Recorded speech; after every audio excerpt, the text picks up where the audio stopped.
Okay, hi everyone. We're on to the second half of this session, and it's my pleasure to introduce Assistant Professor Sirinya Teeraananchai. Oh my goodness, I've known Pui for so many years and I've gotten that wrong anyway. She's an Assistant Professor at the Department of Statistics and Biomedical Data Science Program in the Faculty of Science at Kestat University here in Bangkok. She's got a very distinguished CV, and I will read some of it because I think it's quite fascinating. I'd like to share it with people. As I said, she works at the university here in Bangkok. She has dedicated her research to advancing public health, particularly in HIV/AIDS. She undertook her PhD at the Kobe Institute where I work, and this is where I met Pui. And her dissertation spotlighting life expectancy outcomes of HIV treatment. If you saw my presentation this morning and I talked about life expectancy, that was her work. Anyway, I'd like to welcome her up. Thanks, Pui.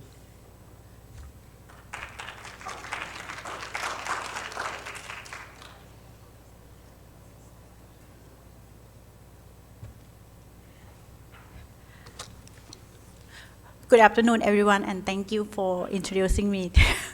And thank you for the opportunity to speak about statistical method in implementation side. Because my background is not a physician, but my background really statistics. But I'm trying to not to talk about statistic formula or distribution or about that. And I would like to share my experience from HIV research. When I studied, since I work with Professor Steve at HIV-NAT and also study PhD with Professor Steve and Matthew Law at Kirby and Dr. Kiet Laklungtham. So everyone inspired me to work in HIV research. So firstly, I would like to talk about the implementation side. What is it? And why should we care about that? So if we think about that, why the statistical method try to involve in implementation side? So the aim of the implementation side is about to improve the adoption of evidence-based practice and policy in clinical care and public health. And also, it will develop the best evidence through community engagement. And also apply clinical research in real-world setting, which can achieve in developing effective tests, treatment, preventive measures, which are not being fully translated into improved population health. So that is the similar like objective about the implementation side. So how about the implementation side has an effect on HIV research? So if we think about the implementation side, it is crucial for addressing challenge in real-world HIV care because people living with HIV right now, they can live longer. And so today I will try to show my research about that. And this implementation side will close the gap between research policy and real-world practice. So we have research evidence a lot, but how we can improve with the real-world practice. So, and also we would like to identify the best way to improve outcome from diagnosis to effective treatment and also management of HIV. So I found the definition of implementation side in the HIV/AIDS that published in 2015. So they said implementation side is a multidisciplinary specialty that seeks generalizable knowledge about the behavior of stakeholder, organization, community, and individual in order to understand the scale of reason for and strategy to close the gap between evidence and routine practice for health in real-world context. So that's why how statistical method can work with IS in HIV research. So in my experience that I ever work on, and I really like to share about that. So the first thing is about improving treatment. So in terms of improving treatment, the thing that if for the general population, we know about the how long we can survive. We can know about the life expectancy. So we have an estimate the life expectancy for general population from the WHO. So we will say that high income country, they have a higher life expectancy than low to middle income country. So, and how about people living with HIV? So when they get HIV infected, and after they start treatment, how long they can survive. So that's why we try to find out how to estimate the life expectancy among people living with HIV, which the method can work on that. So before I found that which method I can work on that, I have to do some literature review and meta-analysis. I will talk later. So we found that a bit like table method by Cheng is the normal method that we use to calculate LE for people living with HIV and also estimate for the general population. So for the second one is about improving access to care. And right now, people can start treatment. And how they can access treatment early. So we have to focus on the accessing to art after HIV diagnosis, following with HIV treatment guideline based on WHO guideline or national HIV treatment guideline. So the thing that is coming in the era of COVID outbreak. So that is method is about interrupted time series analysis. So that we'll see the interrupted about the intervention or new policy that can affect on the outcome. So the first one form about improving treatment. So the thing about the estimating life expectancy among people living with HIV for the statistical method that I use. So I try to do some meta-analysis and find out with the method that most people use it. And we found that, so the objective of this one is about to access life expectancy of people living with HIV after starting ART and quantitate the difference between low to middle income and high income country. So that one is the main thing that I would like, because at the time, not many study that try to estimate. I did around 2014 and 2015, but the publication will publish in 2017. So I found that from 1,000 publication, but when I select based on inclusion criteria, I found that 26 studies were eligible. And 9 studies, they use a different method, like mathematical modeling. And also some like estimate mortality, like a survival analysis. But at that one is we cannot represent that it can close to the general population or not. So this one, I found that 9, and also 9 publication as just a review about the life expectancy, how art affect on the treatment and long-term living of people living with HIV. And also 5 of them is just a sub-study. So only 8 study that include to estimate life expectancy by using a bit like table method.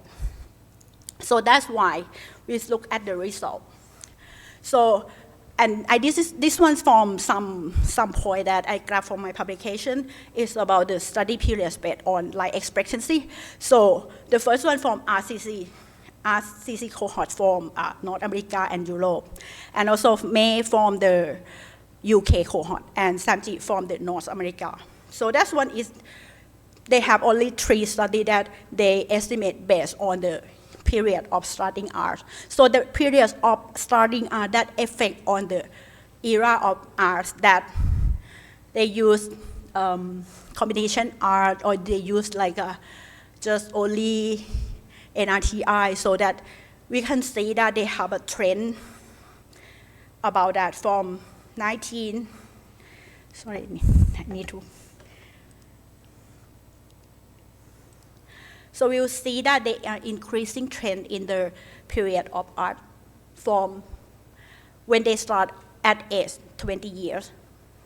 So they have a life expectancy up to, from if they start at around 1996, they can live up to, they have additional year, 36 year.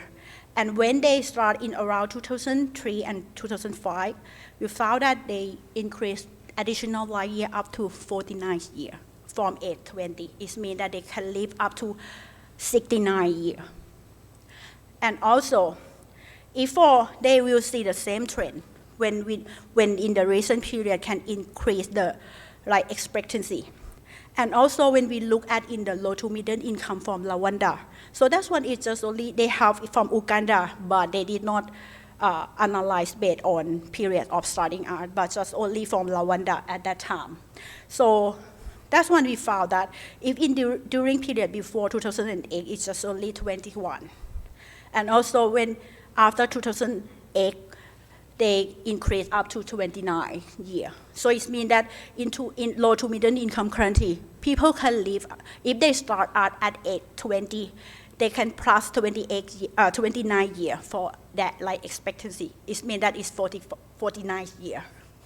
So, but at that time, it's still far away from the general population because they have like a HIV infection. So in this conclusion, we're finding that the effect, the success of expanding universal access to art and the improvement over time in the treatment guideline. So that's why, if we see that when we use some statistics to implement with the treatment guideline, you can see that it's true if in this period. So, and this one, when we look in terms of overall, like a combined between high-income country and low-to-middle-income country. So we'll see they plus 39 years. And also this is in high-income 41 years and low-to-middle-income 25 years by average, all periods. So that one is, you don't need to write the command or program in the, you can use just Excel. And you can use the, but this one is you can exact, they have many like table worksheet on Excel that you can go around from the source that I show you. And that one, if you see in the blue line, you can, if you have the follow-up time and the number of people dead based on the age group that you want, and you can adjust based on, because the main thing of the the light table method that you need to care about the person time and need to find out the like a more big sample size or large sample size to conduct the light table. So, and that one you can validation. So this one is just like a table that, but at that time I have to calculate, write the command on SAS program and try to estimate that. But right now I just found that, okay, they have some Excel that is similar, that is easy for everyone, and then you just use to, you can adjust based on gender, you can adjust based on CD4 at baseline, at art initiation, but the main thing, you need to have a large sample size. And also, you have to, you have a large sample size and more follow-up time. And I found that I tried to update my meta-analysis study, and I found that some studies use the same method, but they use small sample size with that method. That when I combined it in my meta-analysis, I found that the life expectancy lower than before. So that is like a selection bias for the publication that I cannot include them into my study. So I need to think about and find another way to adjust it again. So why I need to look at in meta-analysis? Because I don't know which method that I can use it and validation with the general population. So because in Thailand, I would like to brief a background about Thailand. Thailand, we have a national treatment guideline following WHO, and also Thailand also offers free HIV treatment, HIV testing and HIV treatment through the Universal Health Coverage Program, or we know about as a National AIDS Program. So we have a cohort long time ago since 2008. So that is quite big cohort in the real world setting. It means that we can conduct the life table to estimate life expectancy for Thai people. So at that time, in the period that I look at, so I did in the around 2008 and 2014. So this period is still have a limit with the start art at the CD4 level because it's less than 200, less than 350. So I didn't show about that. So, and right now, it close to up to 224, and we can start same day art in 2021. But it's not updated yet, but we have some result to show you. And also the people living with HIV around 500,000 in Thailand with a long period. So this one that I did by using the period during 2008 to 2014, so that we have a limitation with CD4 starting art at less than 200, less than 350, and also, but my data at that time is not reached to 2014, because in 2014, people can start at any CD4. And we have a system about the National AIDS Program in Thailand, and also database is like grow to directly by internet in the database. And one thing that I forgot to tell you about how exactly they dead. So that is like a White House data. Like you have to linkage with the death registry to confirm that they die exactly, and adjust those who are lost to follow up as well.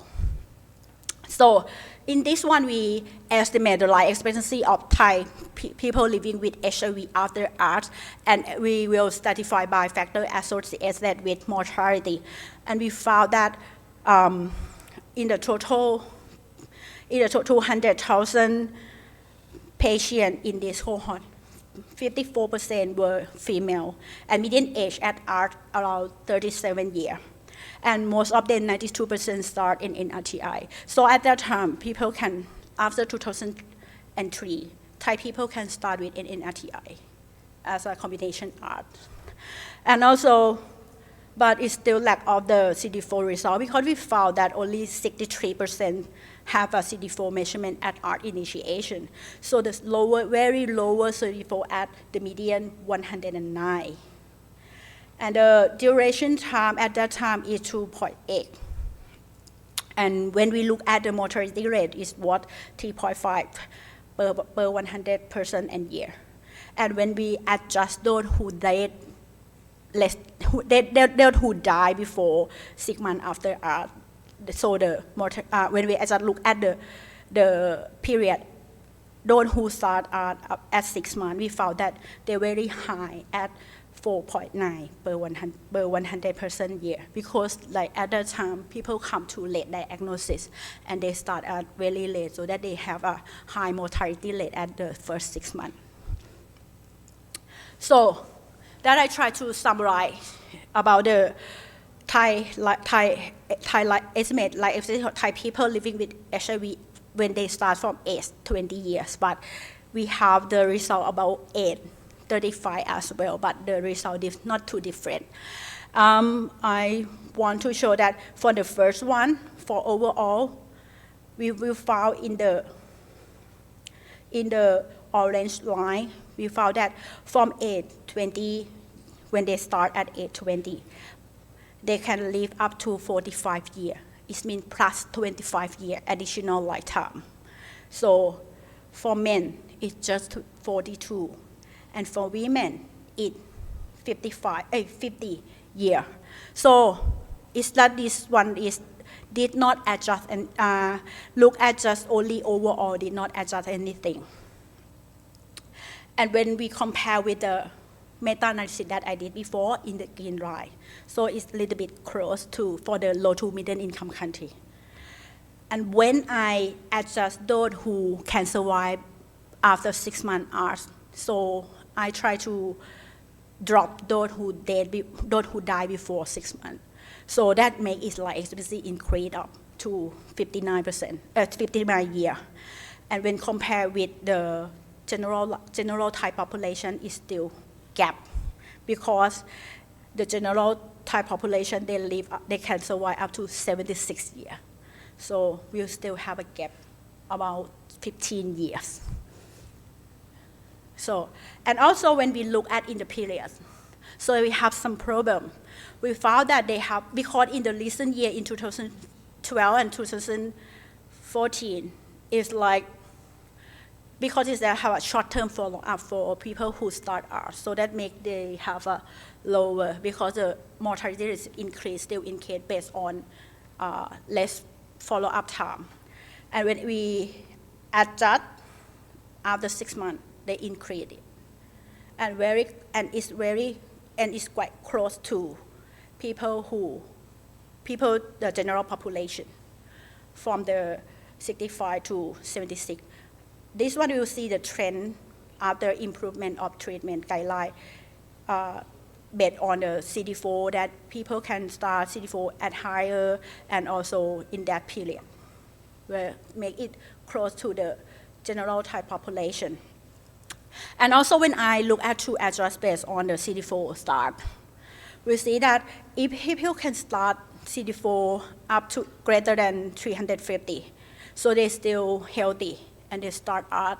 So that make up their like experience close to the general population and or a little bit more. So this is still curious about for me, but I think that if you have infected with HIV, you have to take care of yourself more.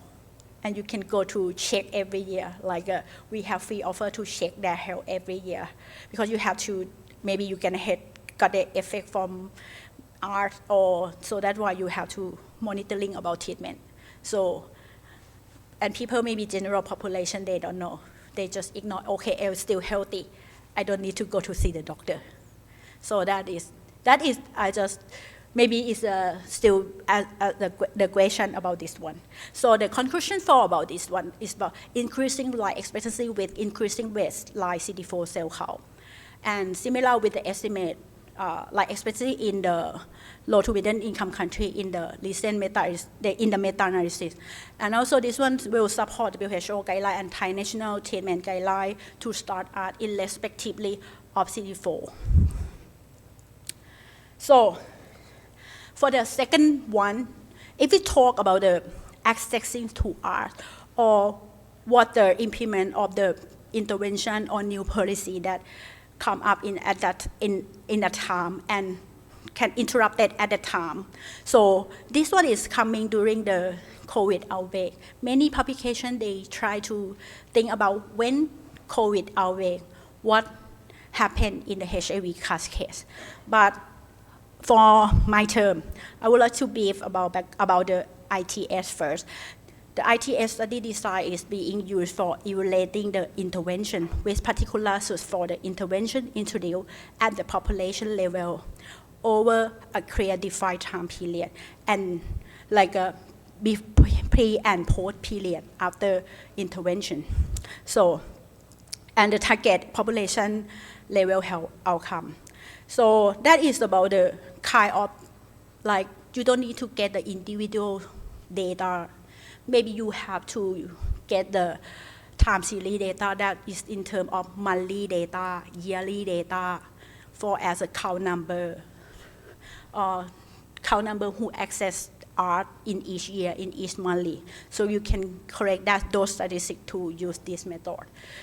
And okay, and this one we will look at the time series of the particular outcome of interest is used to establish an underlying trend. So you can see the trend before and after, which is interrupted by an intervention. So intervention can be the new policy, the thing that can be can be and a big impact to effect on the outcome when you know the time exactly.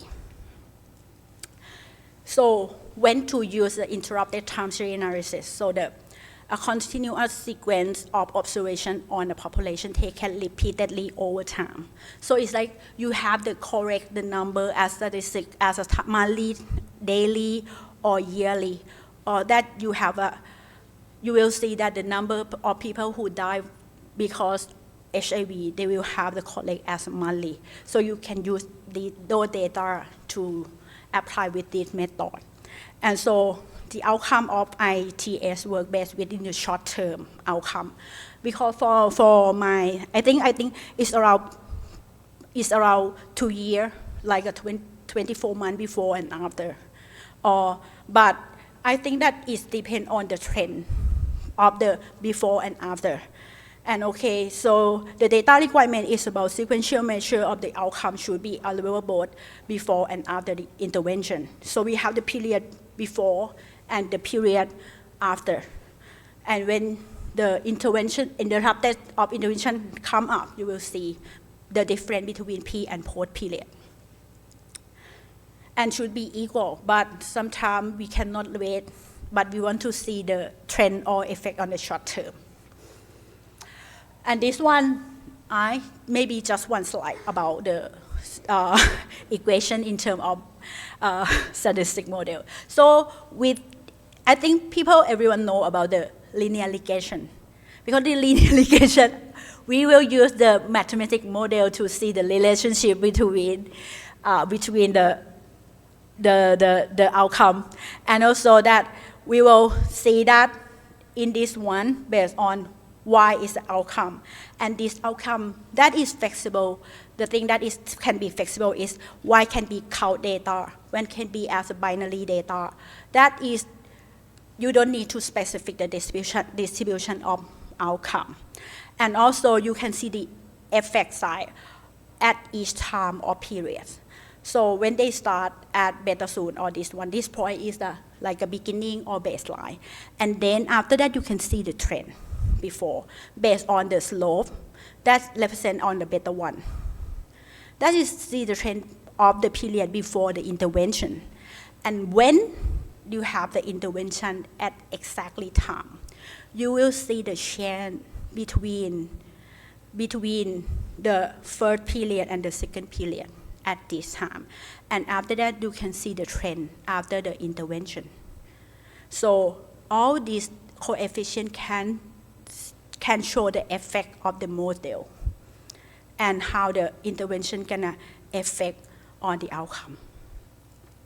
So, and also this kind of like example of the impact model by use ITS, maybe increase up, maybe not happen at the time, but they have the linear trend after that, increasing trend, or sometimes they have a change at that time, or maybe not. Maybe they have, so you can do more than one intervention. You don't need to just only, but for me, for this time, I just show you just only one. I think they may more impact. And so for the command, it's easy. You can, if you use data, you can go to the data and find out the syntax ITSA and dependent variable or outcome, what is it? And then the time period and the period at your have an intervention. You can look at that example. And they have some example that you can learn and try to practice with your data. Okay, I will give some talk about the ITS and interpretation. So that one is about the antibiotic prescription. So before and after intervention. So this is they have an intervention and they got the model. So the model or the output that's similar with the regression model output. And one, if you look at the beta 0, and you see that the estimated percent of antibiotic prescription in October, they have an intervention at 216 in October, so in this period. And the right before, so this means that it can interpret that the estimated percentage of antibiotics prescription in October 2016, right before intervention, is 38%.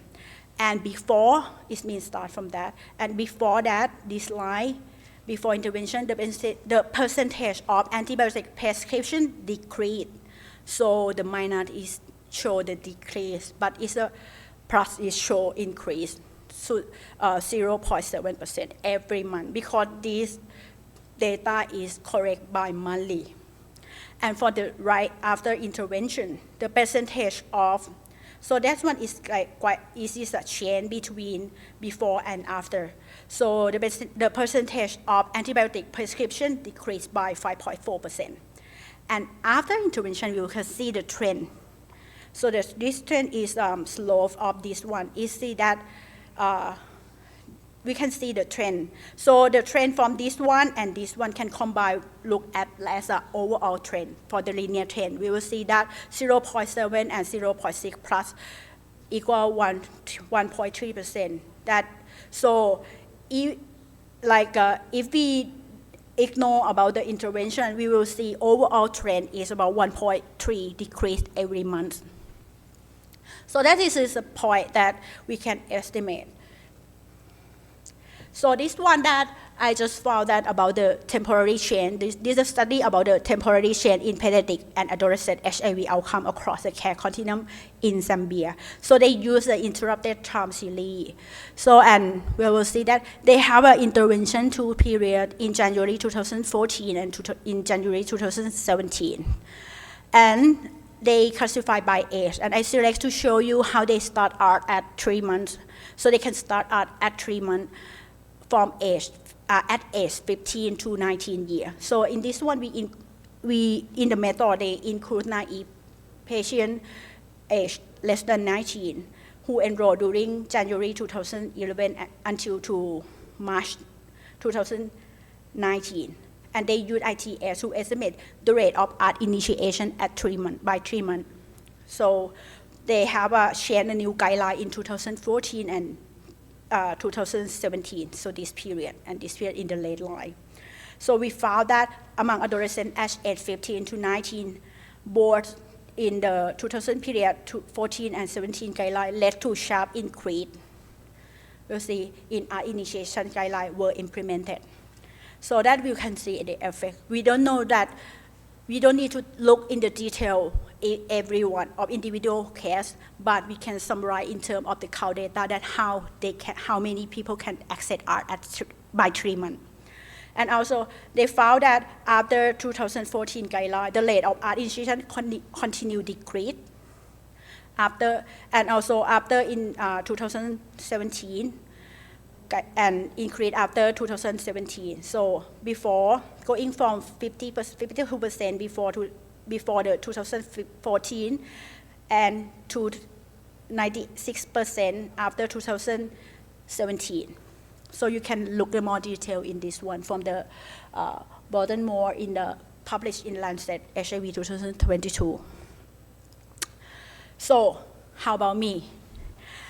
I update after when I did in 2014 from the data set, and then we have an updated treatment guideline to we can treat all people after CD4 in 2014.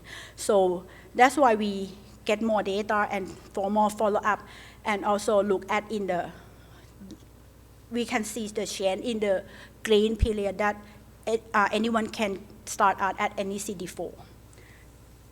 So I enroll people who start out at age 15 and above from 2008 to 2019 and analyzed.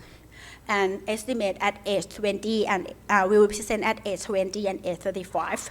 And also we use the a bit light table again to calculate estimate by period before 2014 and after 2014, and also adjust by sex by CD4 at baseline. And normally I would like to check the predictor that exactly associated with the mortality. And we found that the all factor that I use is also associated with the mortality. And I also add more technique about the interrupted time series analysis in this one, because I would like to know that people who start during 2010 and 2014 have going to have effect on the increasing of life expectancy or not. So that one is, we found that the previous one is about 200,000, but right now we have 300,000 people living with HIV, and 61% were male. And the median duration on ART was 5 years. Baseline CD4 a bit increased from 109 to 190. But it's still lower than 200. And median age was 36. And also we say that in the first bar is about overall, and the gray bar is the period before 2014, and the light blue is a period after 2014, and the last one is the general population. So from age 20, now it's increased up to 50, 52. And also if we look at from male and female, female can achieve up to closely to 60. And when we look at based on CD4, we will see that a patient who start out based on CD4 around greater than 350. So we'll see that in the period, they can survive up to 77 years. That's very close to the general population at that time. So I used the reference in general population at that time in 2019. So that is quite high before. Before that, 2000 is around 76, but now this period, people can live, general population can live up to 79. So, and again, we will see that a little bit. If people living HIV start at CD4 greater than 500, they're still very close to the general population. So, and this one, I use ITS to see the trend of the mortality. So because I would like to see the trend of the decreasing trend of mortality. If they have a decreasing trend in mortality, it means they have a higher life expectancy. So in this one, we'll see that when we have interrupted when you start at CD4 during 2010, and at any CD4 2014, you will see that. So before this period is not going to have any effect, but after that 2014, we will see the effect of treatment guideline. So guideline change to treat all at any CD4 in 2014 were associated with additional monthly mortality decrease of 0.4% compared to starting at lower CD4 threshold. So for the conclusion, life expectancy among people living with HIV start are significantly improved after guideline recommend starting at irrespective of CD4 cell count. And this finding further support the recommendation of rapid ART initiation. Early case finding will further improve life expectancy and reduce mortality. So this one just abstract that present as a poster in COI 2023, and I will try to update and publish soon. So for the conclusion about my topic, so I picked two methods, statistical method to show you. So the first one is a light table. The advantage of this one is validation with LE among general population. Because exactly we try to use the same method. And not too complicated for analyze. And also more flexible to estimate as an age group. So you don't need to specific, you just make it like a interval age group. And for the disadvantage, it should be large sample size and limitation of follow-up time. If you have short follow-up time, you need to do some adjust about period time. And you need to have a confirm of vital status or date registering, link with date register. And if you look at in the light table model, it's totally different with the ligation model. Like in terms of clinician, we want to put anything, any factor in the model, try to adjust it. But for this one, it's like make it more general and can present it and make it more validation. So, and for the coming up method that I would like to suggest is about flexible parametric model, which are more flexible for small sample size and can estimate like expectancy at age point or at age group. So you can classify by age group, estimate in the range of age group, or you can look at by age point. So I have some study about that, but I cannot show right now because it's a secret. No, we try to submit to CROI this year. And also interrupted time series analysis. This one is based for short-term outcome and small sample size, and it's okay, and exactly it's about the flexible of outcome distribution. And also the disadvantage is maybe over dispersion and time valley confounder and check. We need to checking assumption of this data about time series. So normally in terms of when we use the time series analysis, we need to check assumption about stationary and non-stationary in terms of time 10. So I did not explain. So, but you can find out more. But the one thing that for the next my thought that can use it, and I see that epidemiologists always use this one as well, is about the ligation discontinuity analysis.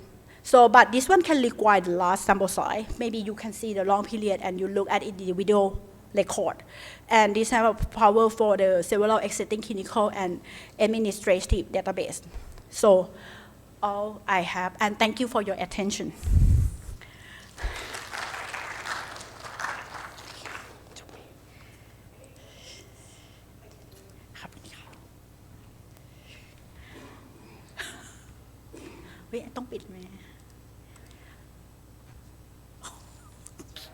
I have one. Thank you, Pui. Oh, sorry. Forgive me, can you just explain, I really was surprised by the data from the intervention for antimicrobial prescribing. That is some example for like try to interpretation. Sure, no, but was that actual data or was this modeling? Because it doesn't make much sense to me that you would see a continuing decline. I can't actually read the y-axis, but the x-axis, but it's over, well, from 2017, over about, 18 months, you see a steady decline in the antimicrobial prescribing. Now, why would that be? You'd expect that you would have an intervention that drops the antimicrobial prescribing for unnecessary prescriptions, but then plateaus, because there will be a finite number of patients that need antimicrobials. Why would it go on drifting downwards? I mean, the inference is that you end up not prescribing any antimicrobials at all. Personally, this one is I just want to explain about how to interpret about ITS. So I try to find out very easy to understand about the example. But this slide I used for my teaching in my class. So maybe this one is like the outcome is about the percentage. We use it in terms of percentage. And also we will look at the effect based on trend from the model. This one at baseline, and this one for the change trend for the period, this one, and also 5.4 that is enduring period, and 0.6 that is the trend decrease after that. But we have a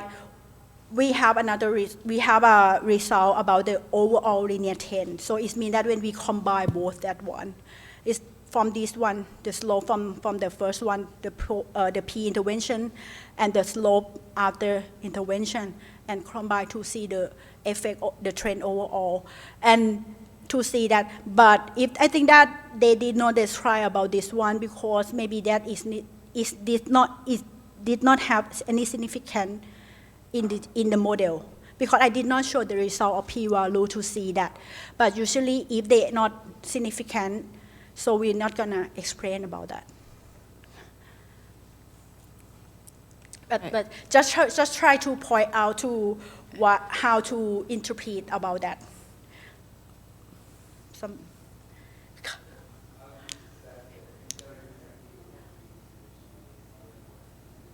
Yeah.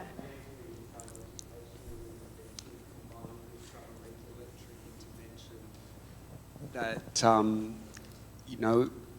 you have to get the prescription signed off by the head of the microbiology department or something like that. We did a study in Australia using, it was with oxycodone prescribing after surgery, and we wanted to try and get the patients off oxycodone within, 3 days after surgery, so they didn't get discharged on it and then stay on it forever. And the intervention was that the anaesthetist went around to every ward and talked to every resident, and we saw an effect, and it dropped after the period, but she kept going after that. And so we saw a sustained decline as well. So it depends on the intervention and And I have some information about that. I just remember that I did some about the antibody prescription, like at some hospital. They have a policy about they have a limit, and they increase the limitation for the antibiotic prescription as well. So we'll see similar like this. Great. Thank you, Bui. I did have one question, but I'll turn it into a recommendation. I'm sure you'll do it. Is life expectancy tables that you're going to be producing, will you be doing it by sex, adjusted for a few things? So you've got the CD4, for example, the original one that you did. Yeah, this. This one or Oh, it is. the Oh, hang on. Is that by sex? No, that one that you had. This is by sex, by period, and by CD4. Yeah, but you haven't adjusted, stratified that one, the left panel, the right panel, by sex. By baseline CD4? You mean this one? Yeah. So that actually maybe because this one Next time. I'm just saying the next time. Okay. I have in the result in the Okay, same thing, good, but good. I just picked this one to show that I ever present when I defend my thesis before. Of course. And try to compile the result. Okay, thank you, Puri. Thank you. All right, so we have our last presentation today. Our esteemed Professor Stephen Kerr, who's Professor Biostats at Chulalongkorn Hospital. Thanks, Steve. Thanks, Kathy. So look,